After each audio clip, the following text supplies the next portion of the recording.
relationships that I've built here with other DJs and with fans at the station have been huge for just forming my identity as a student and as a Chicagoan.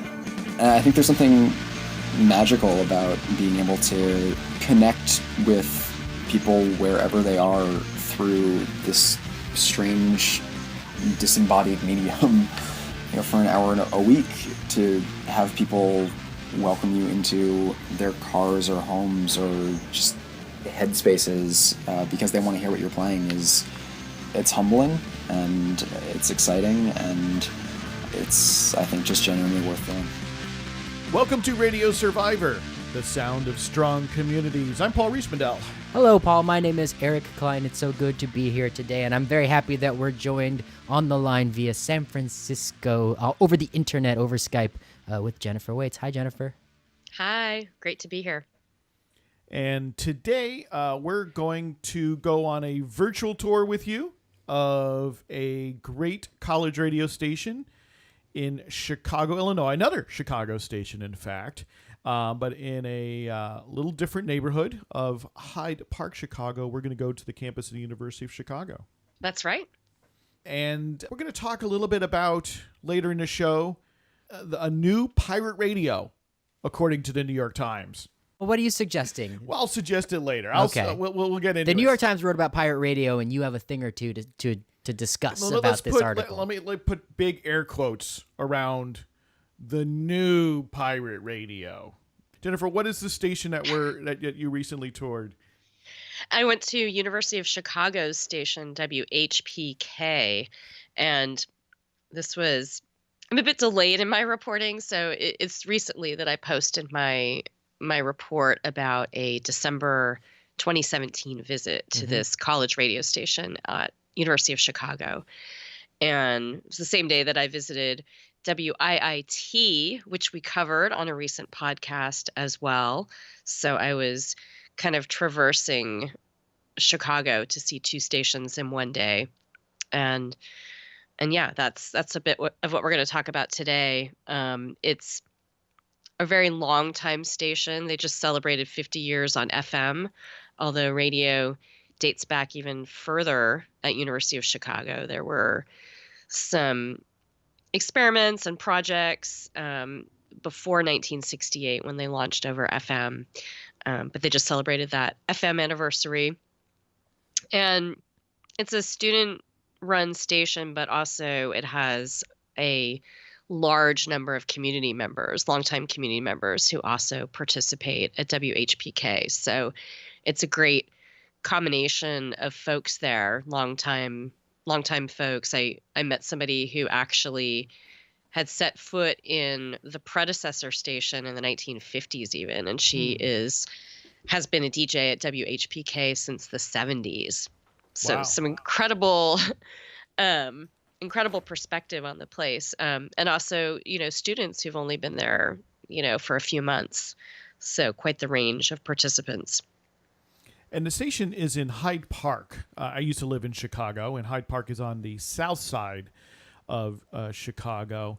And I mean, it's a pretty diverse area, and it's actually not too far away from WIIT, from the neighborhood where it's located, but it's a little further south of the Loop, which is sort of the big downtown area of Chicago. And it's sort of a university neighborhood, obviously, because of the University of Chicago is there, but it's rather diverse, culturally diverse, socioeconomically as well. And I think is my sense that that's always been reflected in the programming there at HPK. And one thing that I always remember HPK focusing a lot on is jazz. And Chicago is a rich jazz scene, has a rich jazz history, and it seemed to me that it was always well represented there in WHPK. Is that what you found? Yeah, I think they even have, I'm forgetting the exact description. I think they even have what they call a legendary jazz program. So, a variety of jazz shows. They also have a long history in rap and hip hop. And I was told that they believe that they had the first rap show in Chicago that started in 1984. Oh boy. So certainly early on. Another And you know, another nugget of information in the building. I'm building a wall of above my pure ignorance of hip hop history, and starting to put together a thesis that college radio and hip hop's ascendance in the early 80s is intimately linked. The more I learn, the more I like this idea that Oh, what we yeah. think of as hip hop couldn't have grown the way it grew without college radio shows. I know about one in New York and one in Chicago and one in LA. So that's how I'm building up this And idea. there's probably more. Yeah. So that's Yeah. And ideas for future episodes is how did college radio build hip hop in the United States? there are a lot of legendary Yeah. hip hop and rap shows on college radio stations. Right. Not to derail this, but I saw a documentary that you guys saw before me. I don't know if we've talked about it on the show yet. That I thought was just incredible. The Stretch and Bobbito. Stretch and Bobbito, who were on college radio in New York City, but themselves were community members, and they really did a lot of work to build the hip hop community in New York in the early '90s. It's an incredible documentary on Netflix. Really good stuff. Definitely. So tell us more about Chicago's WHPK. So on the more on the rap and hip hop connection, so 1984 a rap music show started at WHPK, and then in 1996 there was a now legendary rap battle between Common and Kanye West over at WHPK. So right, that's how the history of hip hop and college radio sort of still echoes on the internet, is these rap battles. These are really the only place that the meeting of the minds could have happened in public were on these community college radio station hip hop programs. So there's a rap battle in every land. And this is when both of these rappers were at the beginning of their career. Yeah. And these things live on YouTube now, mostly, right? Yeah. That's like where they continue to actually get an audience. Well, but I think though The archives of a college radio show. Yeah, from you the need 80s. a studio though, right? And I think and in some cases I think And an audience. And the audience is really important as well. And in most college radio stations, many community radio stations, after 10 p.m., it's called the safe harbor. It's when indecency rules no longer apply. Yeah, in as FM long as that broadcasting. station is open to those and risks. many college and community stations are open to allowing rappers to speak more freely after 10 p.m. I should And say that's that- why college stations are often the home for these sorts of battles, which are freestyling, where Right. often The it's kind of words. difficult to censor yourself. Hip hop requires all words. You can't limit yourself to 99% of the words. You need those other 7 words. There's probably more. There's probably like 21 words that hip hop uses that should be censored on any radio station that doesn't want to be taken off the air by the FCC.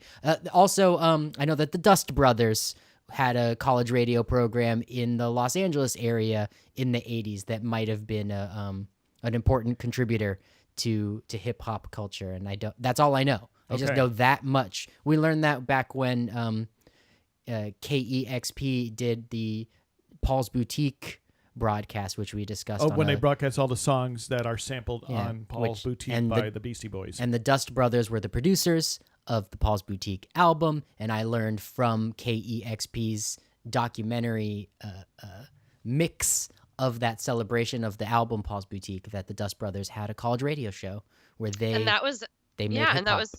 that was at KSPC at Pomona College, a station that I actually DJ'd at in the There you go. 90s also. So if there are people out there who know more about the history of college radio and hip hop and want to build our knowledge up so it actually starts to matter, please reach out to us. You can find us on the internet at radiosurvivor.com, and you can contact us via email.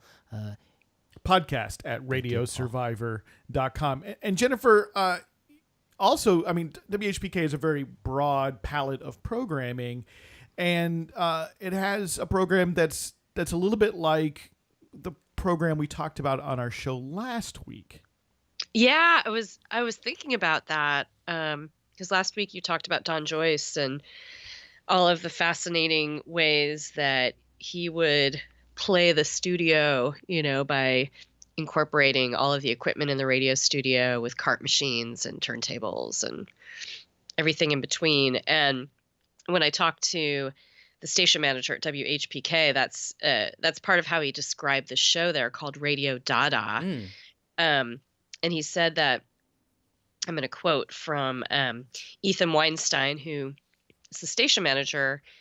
He describes Radio Dada as a decade-long tradition that involves WHPK DJs spinning records backwards, layering sludge core with sound effects, reciting incantations on air, choreographing elaborate sound systems, playing the studio, and frightening away all listeners under the age of 99 in the greater south side of Chicagoland area. Funny. Do you know when this airs? Is it an overnight program, I'm suspecting? It's Tuesdays from 10 p.m. to midnight. Well, that's kind of early. Yeah. Well, That's great. and I have to point out that I believe it was 2016 when overnight programming was discontinued at WHPK. So programming stops at midnight. Really? Why is that? Do you know? So this has happened at a number of schools where there are concerns about radio stations that are in at a number of places. People at college radio stations don't actually have access to their studios when the building that they're housed in is closed for the night. And for a long time, WHPK has been able to have after-hours access. But starting in 2016, in late 2016 or around the summertime, they were told that they would no longer have after-hours access to the building. So it's a security thing, and security also / budget / just tightening the. That reminds me of the Stretch and Bob Ito documentary that I just referenced about college radio. What station was the Stretch and Bob Ito on? is on the Columbia University station. Columbia University. Right. So these two community DJs who have who are steeped in New York hip hop culture really have absolutely no ties to the university, as far as I can tell in the documentary. And at some point in this documentary, there's footage of guests of the show putting up their tags in the bathroom, which is easy to do at 2 a.m. on a university campus. And so you could just see how these things would lead to the authorities wanting to close up shop after hours. I mean, as a former college radio advisor, I can say that certainly, we had a 24-hour access ability, and it was via electronic locks, and we actually had to get ID cards for all the DJs who were not students, but we could get a community, basically, ID card, so that they would have the magnetic stripe, and then you could swipe in, kind of like a hotel room. It's a concern for community radio across the board, not just college radio. And it could certainly take us a while to get all the bureaucracy sorted to get a new overnight DJ who was not a student access to the studios. Of course, it meant that we would That's a shame. sort of impress upon them that they're the steward of that building and would be held responsible should anything go wrong. Although, frankly, almost never did anything go wrong, luckily. But back to WHPK at the University of Chicago, Jennifer. What kind of building is it in? We've heard descriptions of many different kinds of stations. Some are in basements of student centers or academic buildings. Some are in sort of beautiful, architectural marvels, like on the campus of the Illinois Institute of Technology. Where's WHPK? So it's in a bell tower of a Gothic building. Wow. It's pretty amazing.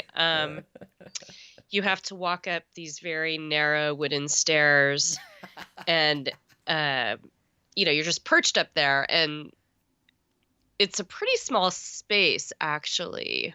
So one door kind of leads to an office area, another door leads to where the studios and the record library are, and there's a small little door.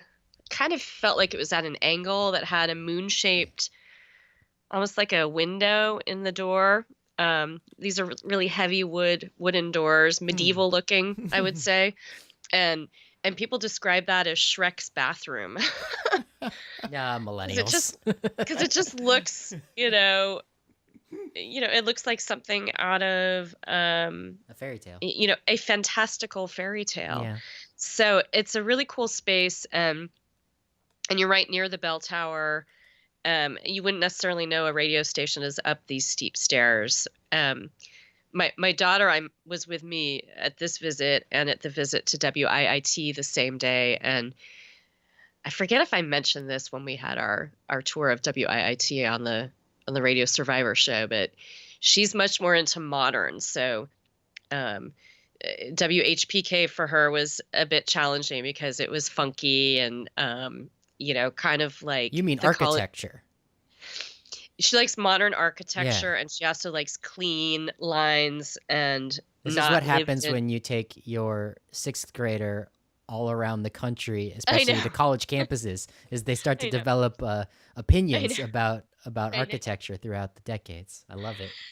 Yeah, so she likes the more minimalist radio station vibe, and so she wasn't necessarily a fan. Like, I loved being at WHPK. It had WHPK would be more like gothic slash like steampunk, I'm assuming, or something, right? Like radio punk and- gothic. and lots of so the building has this gothic feel, and it's been there a really long time. So you also have a huge record library with vinyl. In the tower? Yeah, I can't vinyl imagine. from floor to What is this? vinyl from floor to ceiling, and they have these tall library ladders, which I don't even know if I've seen those in very many radio stations. Sure. How incredible. So you could climb up this rolling ladder to get to the uppermost vinyl, which I thought was really cool. And then a pretty small on-air studio and a pretty small production studio that both look out into this record library. Wow. So yeah, a lot of interesting history, graffiti covered kind of table in the middle of the room, and I wrote in my piece about seeing some anti-disco rants that I thought had been there for decades, but turns out they were actually very recent. Oh, really? Because Yeah. Chicago is home to the great disco riot when local rock DJ blew up disco records at Wrigley Field before a ball game. But In the 80s, are we talking? yeah, in the late 70s or early 80s. Gosh, I did not research this ahead of time. I think Matthew may have actually done a piece for us on that. Okay, we need to know more about this. Yeah. The But anyway, Chicago Chicago, disco riots. a home of anti-disco sentiment. Yeah. Yeah, so that tradition continues, Right. and I saw disco, no disco written somewhere, and then Interesting. some like anti-disco rant. It just That's made too me bad. laugh because I hadn't heard anybody rant Right. rant When I against disco in I a was a while. lad, bad mouthing disco was pretty much a mainstream. It was a given. It was a shared ideology for all of mainstream culture that disco was bad in the late '80s, and now we've learned later that was a little bit homophobic and a little bit racist. This Just a lot, yeah. yeah, Yeah, maybe more than a little. So and I've learned to love my disco since accepting that mainstream idea. So I'm sorry to this young person who has these strong feelings. I hope someday they can let a little bit of the rhythm into their hearts. But Well, and I don't know if maybe it was I don't know ironic. the true nature of it. I cannot tell you the whole story based The on kids like love a their small, irony, so we don't the know small for amount certain. of graffiti, and Yeah. it could be an older person who wrote the rant. I have no idea, but just the mere existence of it Yeah, it's brought wonderful. a smile to my face. Somebody who's still smarting from 1978 when I know. when rock was when the Rolling supplanted, Stones yeah. added a walking bass line and Four on the Floor. And albums were getting better and better, and then all of a sudden, just like anyway. A question about the bell tower. Is it still a bell tower? Meaning, are there bells? Do they ring? Oh, wow. It is.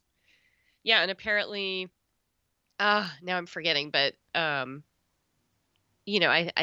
think there are ways that you can train to work in the bell tower. Oh, wow. Do you hear it in the station? One would imagine during the top of the hour there'd be bells. over the I mics, I whether you didn't. like it or So not. I didn't, but I don't know what the schedule is. Yeah, well, we'll have to tune into the WHPK web stream at the top of the hour as soon as possible, or the bottom, right? And see if the bells bleed through in that studio. And you're listening to Radio Survivor. This is the sound of strong communities, and we're taking a virtual tour of Story College Station, WHPK at the University of Chicago. Leading that tour is our tour guide, Jennifer Waits. I'm Paul Reesmandel, and with me here is Eric Hello. Klein. Jennifer, anything else really stand out about WHPK? It seems like, these stations that have been around 50 years always they develop their own sort of eccentricities. And it sounds like, other than being located in a bell tower and having a beautiful vinyl library, what else is going on there? And yes, having been a home to epic rap battles of history. Kanye versus Common. Yeah. That's link in the show notes. We got to find that YouTube clip. Yeah, radiosurvivor.com.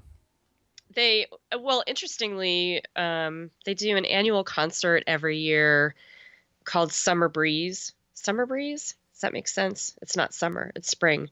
They do an annual concert every year, and the next one is happening. The date would be May 12th. Oh, yeah, it is called Summer Breeze. That's funny. It must be because when you're in college, around mid-May summer break is imminent. Yeah. So I saw a lot of posters from this concert over the years. So it seems like it's a big deal. It's open to the public, and they've probably had some big names. I didn't recognize the bands for this year, but it might just be because I'm out of the loop as far as who the next up and coming artists are. So HPK also plays kind of college rock, for lack of a better way of putting it, indie rock, and students present that as well. Yeah, and so they're one of these stations that has some music directors for different genres. So they have a rock format chief who I met. He knows who put the anti-disco graffiti on the table. I know. He probably does know. Rock and? So they've got rock, they've got jazz, they still have hip-hop programming, classical, lots of international music, folk, electronic music, and public affairs. They also do they have a live music, like a live in-studio show on Friday nights where bands come in. And have to carry all that equipment up the precarious steps of the bell tower. There's no elevator. Ah, that's a good question. Oh, okay. I feel like, I'm not entirely sure about that, but yeah, I would not want to carry equipment up those stairs. It's rather tricky. But yeah, so they have all these very specific genre departments. So a wide variety of programming. And so at midnight, they go off the air. They don't have automation. They're one of the. I mean, I would love to know how many college radio stations do not have automation. The station where I DJ, KFJC, does not have any automation. WHPK does not have automation. So when they leave the building at midnight, they go off the air until about 7 in the morning or 8 in the morning, depending on the day of the week. So that's an interesting nugget about the station. And unfortunate, some of the folks there talked about how it's a shame that newer DJs don't get to experience the graveyard shift, which, can be a memorable part of one's radio experience. Right. And we've been talking about a lot of shows today that mattered to us and mattered to a lot of people, and those shows thrived after midnight, generally speaking. So the hip hop shows, the Stretch and Bobbito's show would go all night long, and that sort of that time to stretch out in the evening, and where it really matters to a night owl community, the sort of it's underground. When things are going on at midnight culturally, that's the definition of underground culture, and it's a good place for new things, new seeds to sprout. We've also talked earlier today on the program Radio Survivor about Don Joyce's show Over the Edge, which we celebrated on last week's episode. And Over the Edge was this massive 35-year-long weekly radio collage that thrived after midnight on radio station KPFA, which also doesn't have automation after hours. There's a live DJ making his stamp on culture during a time where this station is closed. It seems to me that many stations sort of choose not to have automation sort of as a stand for making sure that they're always live. Yeah, there's great. always a live DJ. Why bother having people at all once you start? But it also, right, there's this practicality, right? And one of the things I did as a college radio advisor was to bring in automation, not to replace students, but for the simple fact that especially in times like summer or winter breaks, there could be empty parts of the schedule, principally overnight, but many places. And I just took a stand. We wanted to be sure that the station was going 24/7. Because I'm somebody who feels at this point, listeners are accustomed to 24/7 stations, and when a station isn't there one time, when they otherwise expect it to be, they're much less likely to come back and look for it than they might have done 20 years ago. But I suspect that a lot of new stations, new low power FMs going on the air, new college stations going on the air, often just include automation as part of what they do because they sort of assume they probably don't have 24/7 DJs yet, and they want to provide that service, and it's less of a ideological issue and is more practical, and they just simply start up with automation as expected. It's more of the stations that have been around a long time and sort of maybe took a stand against automation at some point, or sort of slouched towards automation that don't have it. Though I think if I were running a college station at this point, especially if we had to no access after midnight, I'd want to install midnight it. to 6 a.m. It'd be nice to hear the best of the week. Exactly. Right? Yeah, just you put could that just on a loop. replay programming from The earlier live in the week. band stuff that your great station has accommodated. Exactly. Could be repeated. There's a lot of ways to make it still sound like the station and have it not be, a robot or a Spotify or Pandora playlist, with a little bit of extra work. It doesn't have to just be a jukebox. Yeah, I've definitely heard that approach at some college radio stations where they have automation, but it's heavily programmed, where there's intention behind how they're using that automated period of the broadcast. Yeah. And automation really has been a lifesaver for other stations like WHPK that are locked out of buildings after hours. So, they're not alone in having a situation like this where they don't have physical access to the studio late at night. Yeah, I recently got to visit U-Wave Radio, which is at Bothell, University of Washington, Bothell. I know it's a place that you've had an opportunity to tour as well. It's a newer station, and they are online, college station, and they use automation principally sort of for much of their broadcast day, but they use a system, it's free open source, called Rivendell. And I talked with a student who's one of their experts, and he takes great care. They take great care in programming the station so that it sounds unique and it's what they want it to sound like, and students can produce programs and schedule them in. And I guess they do have live programs as well. So there's ways of I think of making it work. And certainly, we know a lot of stations that use automation as a way to run repeats of shows in the schedule. So there might be shows that have kind of an encore broadcast at a different point in the week. Yeah, there's a lot of ways to make it work so that you're providing service, really, making sure to give people an opportunity to hear things that maybe they can't catch it at one time, they can catch it at another. Maybe not as a way to take the place of a person who's waiting to be on the air, but often, the interest or the ability to have 24/7 live people, it can be difficult, especially in smaller schools or in smaller stations, and the opportunity to sort of make up for that, I think, argues for the technology at this time. We've gotten a little way from our tour here of WHPK, the station at the University of Chicago, obviously in Chicago, Illinois. And Jennifer, you had a chance, I think, to talk to the former station manager there at HPK, who was able to kind of summarize for you kind of what working at WHPK has done for him and for other students. Yeah, this is former station manager Zach Yost, who is the rock format chief right now.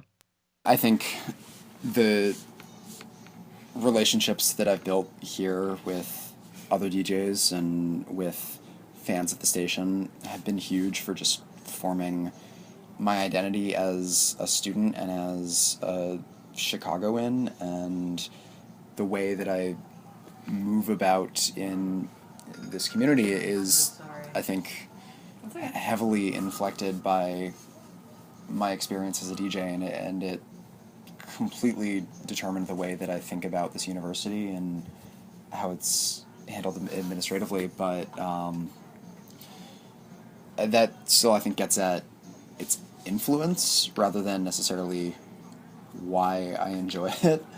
And I think, and again, there are little answers like even just having access to the library and, enjoying doing my show. But realistically, I think my mom and grandma listen every single week to my show and would never forgive me if I didn't finish it out. And I think there's something magical about being able to connect with people wherever they are through this strange disembodied medium that for an hour a week, like, to have people welcome you into their cars or homes or just headspaces because they want to hear what you're playing is really it's humbling and it's exciting, and it's, I think, just genuinely worth doing. Former station manager Zach Yost, who is the rock format chief. Another testament to the community building aspects of college radio. A lot of people, Jennifer, I've learned from you that that college radio is how they remember college. It's what connected them the most to that experience. And what was really nice about my visit was that the station manager pulled together a group of students and non-student participants at WHPK to talk to me. And it was clear that the community of the station is quite broad, and that students and community members really enjoy the interactions with each other and with the outside community of listeners. So I got a really great feeling about the role that the station plays both on and off campus. Another Say case more. where college radio is community radio. Say more about that. So you have this group of people. Like, what did they tell you? So like I mentioned, I heard from one community member who had been at the station since the 1970s. So she had all of this great, institutional memory perspective to share, as well as her passion for international music, which has been, the type of programming that she's been doing. Mm-hmm. I also heard a bit about some intersections with other radio stations. They mentioned a fellow DJ who also had a show at WIIT, which I visited later that same day at Illinois Institute of Technology. So there was somebody who had shows at both WHPK and WIIT. They're running the table on community radio and on college radio. And anybody, in the San Francisco Bay Area, I know people that have radio shows at multiple stations, and Right. probably in Portland, Eric and Paul might know people who have shows at multiple radio stations. So, there are people. Or you start your contribution at one station and then move to another one for fun and profit. Or maybe do a slightly different show, and on one station from the other.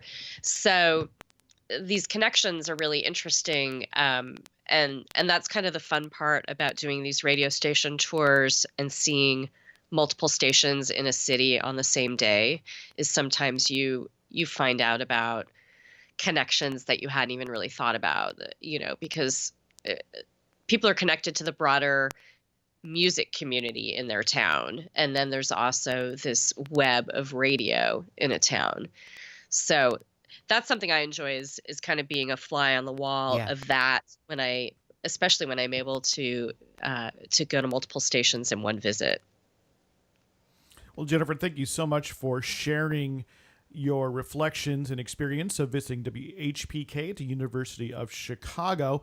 There's a write-up and there are photos at our website at radiosurvivor.com. If you go to the show notes, I gotta you go can find see a direct link. this bell tower looks Yeah. like right now. I know. Yes. Go see Shrek's his Bathroom. lair.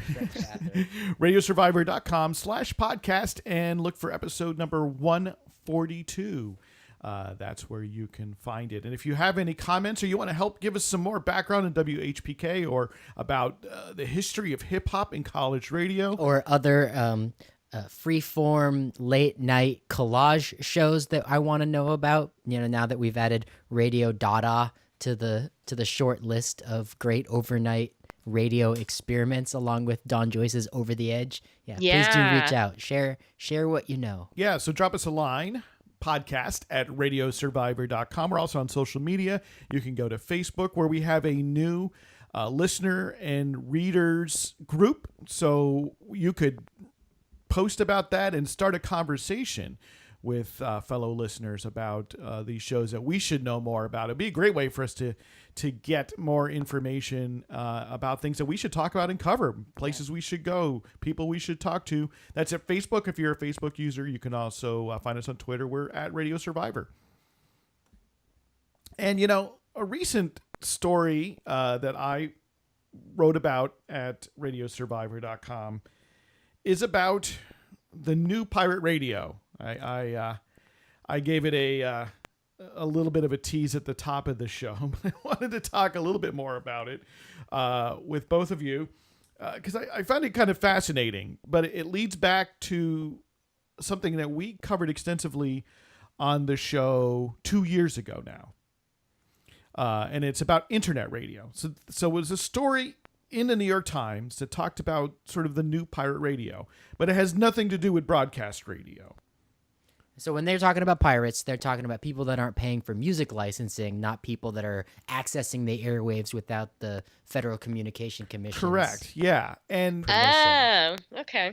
and the reason why I find it kind of fascinating Gosh, no radio is illegal. is that 2 years ago we talked about how the regime and the rates for paying the royalties that are required of all internet radio stations. Right. They went way up for independent stations that weren't affiliated either with a broadcast station or affiliated with a college or that were not a nonprofit. How deep do we need to go? The 99.999% of the music, everything that you know of as recorded music is licensed, is copyrighted, and a radio station that's over the air traditionally has built into its budget paying for that. Well, they pay some royalties. Yeah, they pay Yeah. royalties to songwriters. And it's to been whomever worked wrote out. the song. It's been worked out over the generations, Yeah. so that it's invisible now in radio culture, and then all of a sudden plopped into our laps as a listening audience and as people who want to make stuff comes the internet, and those things weren't worked out in 1995. Who pays for what song, when it's played, where? And as things have progressed, the history is long and complicated. But at some point, at first there was no money paid, and then there was some money paid, and then as of 2 years ago, the money that an online radio station paid to legally stream all this music that is licensed, that is copyrighted, went way up. It went way up for a particular class of stations. Right. If you were kind of small, If you were kind of small. but a little bit big. But, well, I Like mean, 100 or more listeners was the... no, really, for everybody. Everybody. It went up for everybody because there had been an exception carved out Sure. for small webcasters, right? So people and small webcasters who weren't affiliated with a college or a community station or weren't part of a nonprofit or a large radio station. And these would be people streaming on the internet that kind of a hobby broadcaster. on kind an of thing. average moment in time, they'd have less than 100 people Yeah, or listening. so, right. Or Small so. But stations. something could go weird, someone could blog about them, and their numbers could leap. Yeah, but up it high. became sort of very expensive regardless, Yeah. right? For all of these folks who are trying to put on independent radio To pay for the on the music internet. that That they're happened streaming. 2 years ago. And so there was a bit of a fallout. Many stations went away. At the time, a service many that had relied upon called Live 365 went away. Live 365 is now back under new ownership and a new incarnation. We talked to the owner of that company about a year ago. But it went. What people have to pay to do it still kind of is more expensive than what it used to be. Although Live 365 provides several options. Yeah, as to and I some guess other we should companies. tell the listeners of Radio Survivor right now that we here at Radio Survivor, Paul has helped me enunciate our concerns. Like, we really love the idea of all of these people across the world getting into radio for fun and sharing things, and it's nice. It's useful, and who knows what little sprouts are sprouting when more and more people can make more and more kinds of radio streams. And it was a little bit it was at least interesting, let's put it that way, to have so many of these new kinds of stations go dark overnight 2 years ago when the rates went up. So we care about this. And I wondered at that time, would we see some stations either go on the internet or stay on the internet and just simply not pay the royalties? Right. They had a price they were paying before, and it was a sustainable hobby for someone who pays the rent and works full time. And then the price went up where you'd have to come up with some different business model. You couldn't give it away for free or even do it as a hobby unless you were right, sort of premised independently around wealthy. Yeah, the rates are sort of premised around being commercial and making money, and Yeah. so that so part of that of It went course, from like should go to- $60 a month to $600 a month for some people, something like that. Yeah. But everybody's different. It went up by generally something at least 10 times, if not more. Yeah. So I wonder if there would be some people who just simply go and do it without paying the royalties, because Yeah. it's not like a highway toll, right? There's not someone with their hand out that you have to put change in the bucket before you can do it. It's a bit more of a if the royalty collection agencies learn that you're doing it, they're going to start sending you bills and going to start harassing you to pay royalties. It's kind of that kind of system, and It's a little bit like, it could be a little porous. Didn't we learn that there's some countries on the planet where radio stations are not as that the spectrum is not as regulated, and people just go on the air? They take the airwaves when they need it, Well, and that's what the web sort web, of, yeah. sort of, yeah, Sort of. So, but if it's here's a It's a place. grand proclamation, Eric. Yeah, but anyway, so people who made these radio streams available through legal channels previously have gone underground, but not that far underground, huh, Paul? Well, I wondered if this would happen. Yeah. And so then there's this article, in the New York Times, that talks about a new class of internet radio stations working on YouTube. They're doing like the live stream. They're using the YouTube live stream Yeah, there's some pirates there. to effectively just do radio. And why this is pirate radio is, as you sort of previewed earlier, is that they're not necessarily paying any royalties. Interesting. Now, so YouTube has done a lot of work to make sure that if you post a video, that the license holders for that music are getting paid. And it's a weird, giant, sloppy, exciting Right. algorithm. And so you could sometimes have your video taken down Yeah. if the rights holder says, nope, I don't want my music to show But- up in your video, but of the or billions of you might not be hours- able to monetize it, Yeah, etc. of the billions of hours a week or whatever that number is of videos getting uploaded, they're doing some work to get the license holders paid. But the for live that music. stream seems to be this little crack in the pavement. Yeah, Because they got ahead of themselves. well, it's not stored, right. right? It's just live. So, I mean, it may be stored, but it's easy to look at something that depends, existed, but it's ephemeral. It's like radio in that way. Yeah. And people just put up like Neat. animations or just static backgrounds. That's and- interesting because we and know that they're YouTube streaming. YouTube is one of the primary places to live stream, but there's all these other very popular websites where live streaming is happening. I'm sure there's a lot. So I wonder of, if it's happening on like Twitch. is it which happening on one- Twitch? Is it happening on Facebook? Well, and Yeah. YouTube is also where The that's new where a lot of pirates. people go. For a lot of people, it's the primary place they go to listen to and discover music. Yeah, it's a so radio it totally station now. totally makes sense that you would have these actual radio stations there. I think it sounds like we need to do an update to our series of articles about, is the blank the next internet radio? Right.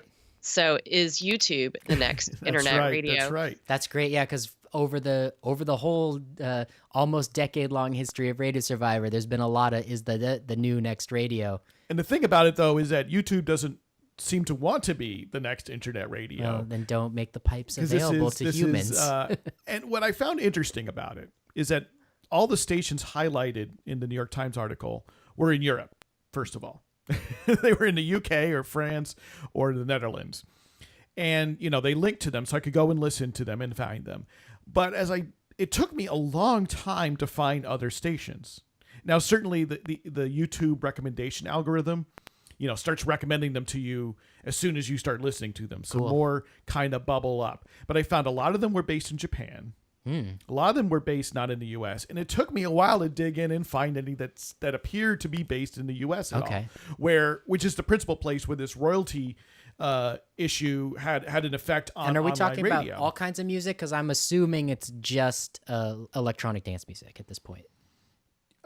I found that it seemed to cover a lot of subgenres of a lot of different musics. Cool. So there was some like progressive rock kind of stuff. Okay. There was stuff that's video game music. Yeah. Of course, which is sort of electronic. It covered a lot of things. It seemed mostly not to be anything that I would call mainstream pop.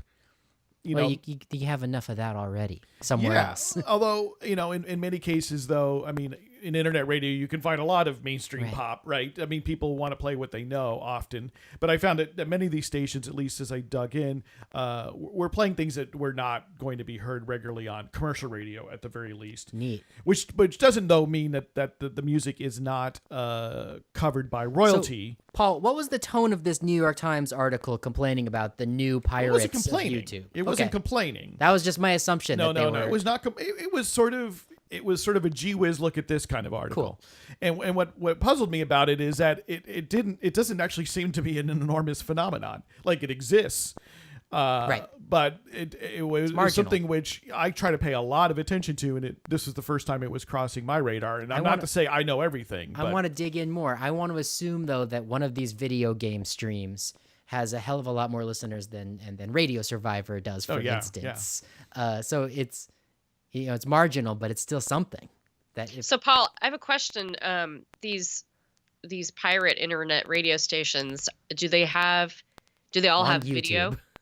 Well, they have to have some kind of video, but mostly it's like it's either like an animation on a loop, Yeah. or Don't they sometimes it's sometimes just a do static card. like just they're just taking different anime movies? Yeah, exactly. That's what I've seen Or this they've in the last year. and sometimes it's just like really a loop, like Sure. like it's like one, and it's noted in the article that's basically an anime of a girl studying. And then they changed Right. it, and they got lots of comments, people saying, "Why did you take away my favorite background?" The loop of an anime young woman studying, and which is interesting because I think that's the point of the station on Yeah. YouTube, is that this is studying music. Yeah, This so- is background music for your So your homework. do any of them actually have video of People, radio yeah. being made? No, No, because That's I'm cool. not even certain that it is It is radio. live, right? I'm not even certain Speaking of automation, if you that it's call not back. just a playlist. Yeah. And it's interesting to me as well that many of these stations seem On YouTube. put a call out for artists to send them music, Oh, neat. and some put copyright disclaimers in their description. Which is weird. It's like they're aware. I've seen these kind of copyright things on YouTube before. It's like people are vaguely aware that they're doing something that they don't understand and don't want to get in trouble because for. they're not profiting, they feel Yeah. like I'm not doing anything wrong. So They- here's yeah. one that I'll read you from a station called Miami Pop A Dream. non-lawyerly disclaimer. Yeah, based in Miami, so in the U.S. It says, for copyright issues, song or picture, please contact me on YouTube private messaging system. Please messaging us and your song will be removed immediately. Oh, they're trying to avoid being flagged by the algorithm. Once by I the have big received your Google. message and determined you are the proper owner of this content, I will have it removed. No drama at all. No drama. I So love I'm it. not going to complain, not going to make a stink. I'm just going to take it down. Please don't flag my goodness. YouTube live stream. I like what I'm doing here. And I did find I at love least one or two stations that seem to be run by record labels themselves, Oh. like small net labels, internet record labels. Now we're getting interesting because these people have a claim to the licensing. have permission, right? Yeah. Yeah, ostensibly. Yeah, ostensibly they would have. But we're in such a claim. great And you do fuzzy find land. internet stations run by record labels on, outside of YouTube on the regular internet often because exactly for those reasons they can set up contracts with their artists, And it's such all just that because- the royalties are more or less taken Right. care of. And it's all just because YouTube is like the default TV of our age. Yeah, and if you had told me in 2005 that the number one destination for music on the internet Yeah. was going to be a video streaming service, you could have knocked me over with a feather. In part, not just because of the fact that it's video, but video is significantly more expensive Chunkier, yeah. to serve over the internet than audio. Audio is vastly less expensive. But what you By wouldn't a have known, factor of like yeah, a lot. by a factor of tens. An MP3, a decent MP3 is a lot easier to download over a slow internet yeah, connection. or to stream. And Yeah, what we downloads didn't are know in streams. 2005 is that when the world's largest corporations, when the largest internet corporations would decide to effectively subsidize Yeah. the entire world's online video. I wonder what they're getting out of the deal. Well, they sell I'm advertising. just teasing. I'm just But teasing.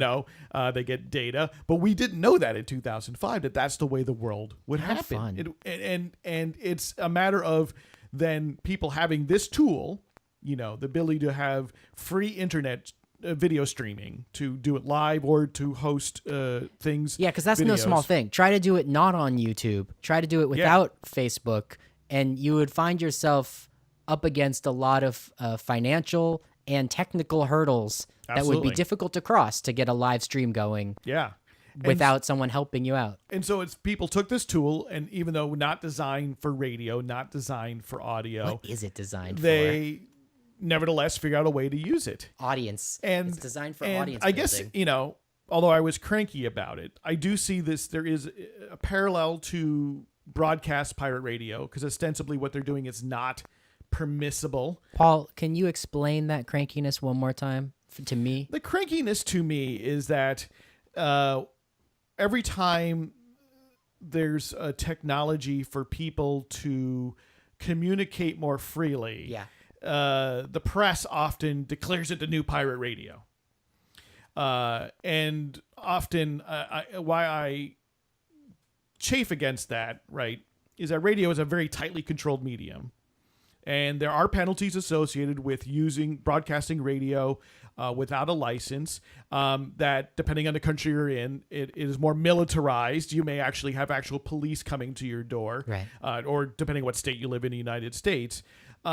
It's tremendously more risky than putting up a stream on YouTube. And the FM spectrum is a limited resource. There's a finite number of places to go. And by comparison, the internet is much more infinite, if Yeah. not absolutely infinite. And there's a lot. There's no real penalties. What happens on YouTube is if someone complains about your stream, they just take it down. Yeah. And so I get how it's sort of in spirit a bit like pirate radio, but as well, YouTube is relatively accessible now to many people in the world, but it is still requires that you are connected to the internet. It still requires that you have internet service, which, if you're trying to listen over a smartphone or a mobile device, may end up costing you a lot more money because you're running up your rates. You have to go find free Wi-Fi somewhere, whereas a radio, you just turn it on. Right. And you don't require any service. You just require some batteries or some electricity, or maybe you have a wind-up radio. So I often feel like it's the new pirate radio is exaggeration. Although I understand that we do live now in the era of clickbait. So Sure. So the New York Times is YouTube the new pirate radio article was widely distributed because of the headline they chose. absolutely right. And it's Well, certainly- and pirate radio, at least we monitor radio news Here quite on Radio closely, Survivor. and pirate radio has been in the news a lot lately.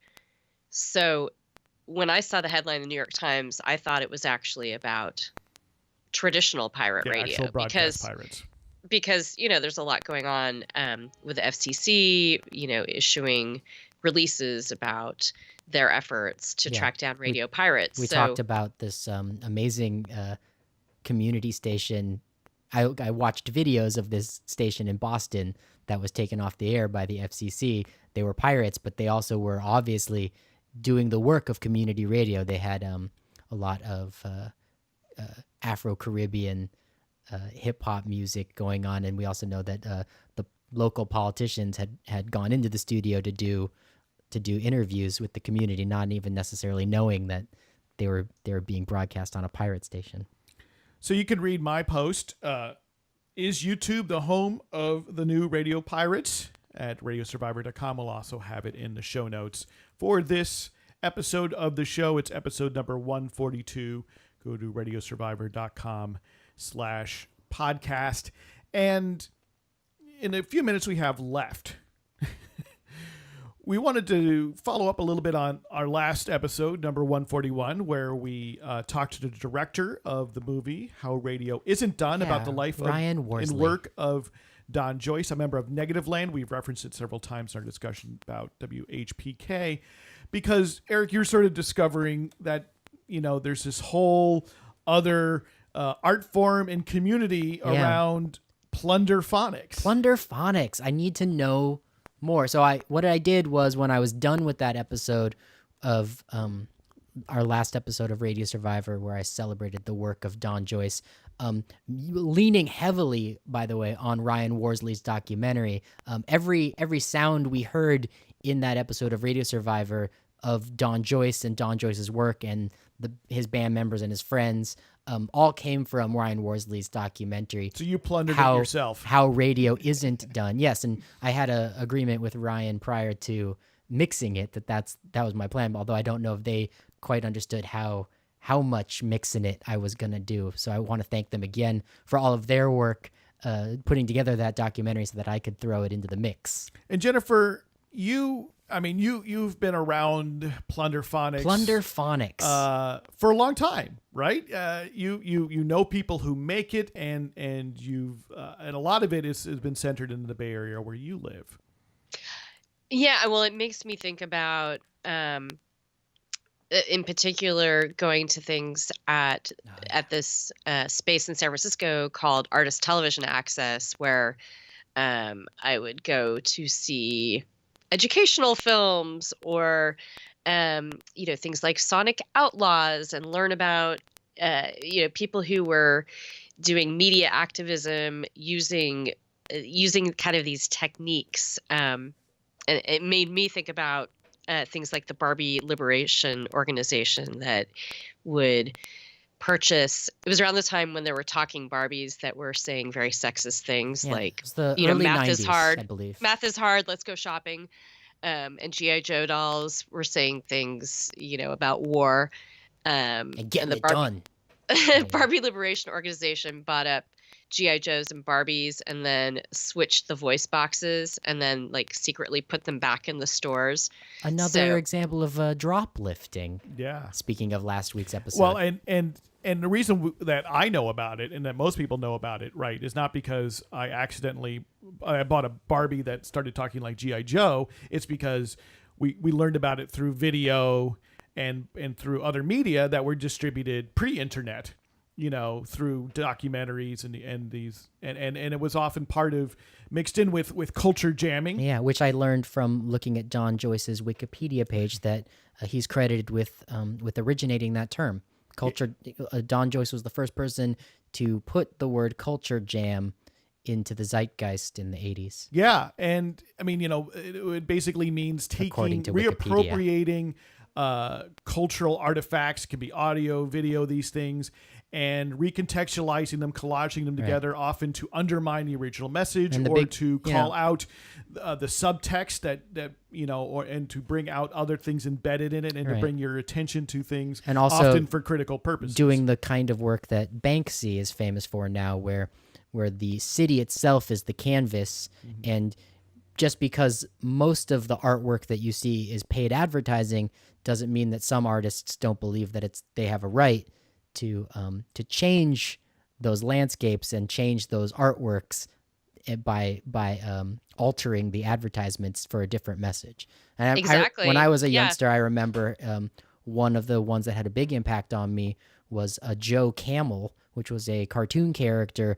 selling cigarettes that appealed very much to youth of my generation. So kids were convinced that smoking was cool by this smoking camel. And I know that culture jammers in my community had changed one of the billboards to promote cancer. And that had a huge impact on my little brain. That's exactly what I was thinking about, was people altering billboards. And I think that was, those sort of projects were shown in some of these films. And At the television, what was it called? Such a cool organization. The San Francisco Television. Oh no, Artist Television Access. Yeah, it's still there. Artist Television Access. Is it like a public access TV station, or is it really more of just kind of a studio performance kind of space? Well, yeah, it's a space, and I don't know what happens there behind the scenes. They may have, some artists in residence. They have some window gallery space. It's a really small venue, and another project that I remember seeing there was a friend's all projector ensemble. My friend Peter Konheim is in Negativland, but before that he was in this project called Wetgate, and it was multiple people playing their projectors, and it was educational films, nature films, and it was the most beautiful collage of both audio and visual elements, which was just captivating. So yeah, all of these things are sort of connected in this world of plunderphonics. And it seems like, these aesthetics we almost take for granted now in our modern culture. With the proliferation of video editing and audio editing and the ease in which people can do this, all the time we see remixes and mashups. The YouTube radio streams that you were just referencing are plunderphonicking a lot of different elements. Yeah, not so vastly creative, but they take that anime loop. Yeah. Well, and kids, kids can now, my 12-year-old daughter, creates her own audio collages on very simple iPad apps. So it's so much more accessible now. You don't need to have fancy tools to be able to do this kind of you have the collage fancy art. Yeah, Yeah, that's right. They're just commonplace fancy tools. Right. So many kids have so much access to so much computing power that, I have my sixth grader's friend in fifth grade. My sixth grader, my son who is in sixth grade, had a friend who put together a supercut of his favorite cartoon show, pulling out clips that he wanted to splice together. And I was just, and this is happening everywhere, where there's plunderphonics is happening everywhere without the youth knowing necessarily that they're even participating in something like that. It's really fun. But it was pioneered by these artists who were often very political in their bent. Yeah, they had a driving desire to comment on culture that they were using, and felt that also that it was our right to do so. Right, that it's hard to kind of express how much of this art at that time had to be underground, because it would be suppressed, because rights holders of trademarks, holders of copyrights would go after these artists for creating films and audio or albums that appropriated culture or appropriated images or icons. When I was a youth, when I was in junior high school, a friend of my parents gave me a VHS dubbed copy of a documentary film that was 100% underground because it featured the life story, unlicensed, of the Carpenters. Of Karen Carpenter. Karen Carpenter, the pop artist, and the music of the Carpenters, all performed. I think it was a college film when it was created, and I forget the title of the film, but all performed by Barbies. Stop motion animation. No, and- it wasn't stop motion. It was just cheap puppetry. Okay. Just the Barbies were held up Right. off, the people's hands were off frame, and so the Barbies. Todd Haynes film. Oh yeah, it was a great experience of this underground VHS thing. But it was suppressed by both Mattel. Yes, but- because you the can't use depiction- Barbies you without can't use permission. Barbie, and especially Barbie in a film about someone who effectively died of anorexia That is nervosa. And as well the use of the music of the Carpenters. And It's an in this incredible day and movie. age, I suspect somebody can just go ahead and post it on YouTube. And the inability to handle the flood I watched that VHS tape so many times. of content means that it's much more likely to slip through and be seen and distributed. And the most likely penalty should somebody... Superstar. The yes. Karen Carpenter story, directed by Todd Haynes.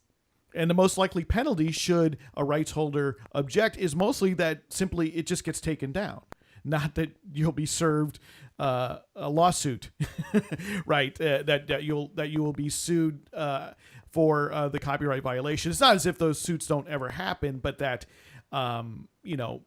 going from being difficult to create and distribute such a film in the 1980s to now creates a flood of potentially violating things. But also we have to credit people like Don Joyce and Negativland, and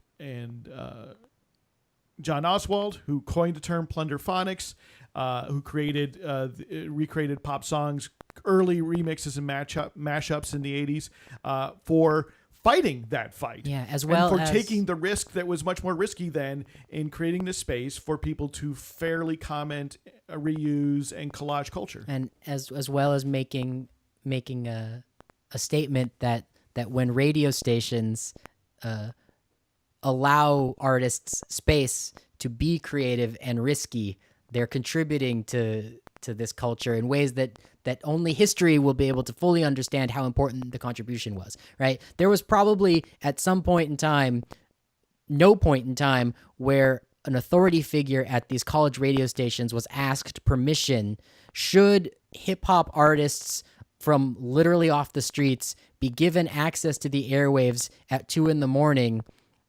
to rap. And if someone had asked permission, I'm going to assume the answer would have been ugh.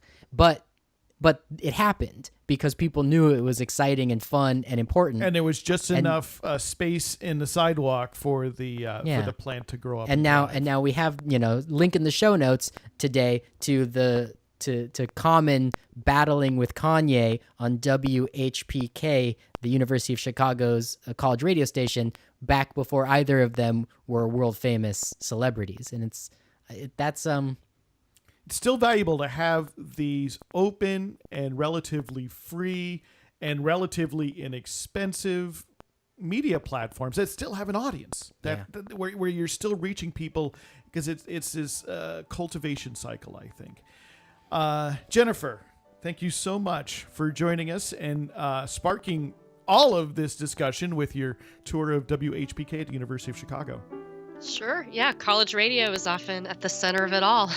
Often at the center of it all. And it still matters, and it's still relevant, and it's not dying, it's thriving. Yeah. Give the youth a chance to have their turn on the airwaves. Only good things will result. And this is Radio Survivor, the sound of strong communities. You can hear us on the radio. You might be listening to us on the radio, but you can also listen to us as a podcast. If you can't find it on a radio station, or you just missed us on air, go to radiosurvivor.com/podcast. It's great when you subscribe. Even better when you leave us a review on a place like iTunes or Stitcher. It helps other people find the show. And this is a listener and reader supported enterprise. To learn more about how you can help us keep doing this, go to radiosurvivor.com. whpk.com/support. Thank you, Eric Klein. Thank you, Jennifer Waits. And I'm Paul Reesmandel, and thank you, dear listener, for spending another hour with us.